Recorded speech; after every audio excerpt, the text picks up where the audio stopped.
حسین رضی اللہ تعالی عنہ کا یزید کے ساتھ مقابلہ۔ رسول اللہ صلی اللہ علیہ وسلم کی مبارک فرمان ہے کہ اصحابی کا نجوم میرے صحابہ ستاروں کی مانند ہے، اور آپ کا یہ بھی فرمان ہے کہ میرے اہل بیت جو ہیں یہ کشتی نوح کی مانند ہے۔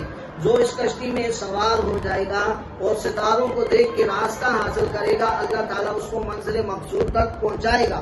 تو عرض یہ کر رہا تھا، بہت سارے لوگ نادانی کی وجہ سے، لاعلمی کی وجہ سے، جہالت کی وجہ سے حسین کا ایک طرف جو اہل بیت میں شامل ہیں، تمام مسلمانوں کے سردار ہیں، جیسے کہ حدیث میں آتا ہے کہ حسن و حسین کل قیامت کے دن جنتی نوجوانوں کے سردار ہوں گے۔ ایسے ہی ایک دوسری حدیث ہے، اس میں آتا ہے کہ ابو بکر و عمر وہ جو ہیں کل قیامت کے دن جنت میں جو بڑی عمر کے لوگ ہوں گے ان کے سردار ہوں گے۔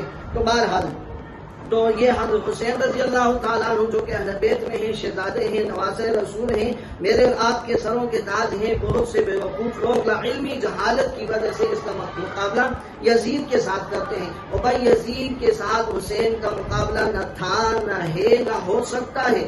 ایک طرف آل رسول ہے اور ایک طرف جو ہے یزید ہے، نہ وہ صحابی بھی نہیں ہے، اس کو یہ فضیلت بھی حاصل نہیں ہے، اہل بیت کی فضیلت بھی اس کو حاصل نہیں ہے۔ ہم قطعاً ان دونوں کا آپس میں مقابلہ نہیں کرتے، ان دونوں کو ایک ترازو میں نہیں رکھتے۔ کہاں اہل بیت اور کہاں سیدنا حسین رضی اللہ تعالی عنہ، کہاں صحابی رسول اور کہاں یزید، ان کا آپس میں مقابلہ قطعاً نہیں ہے۔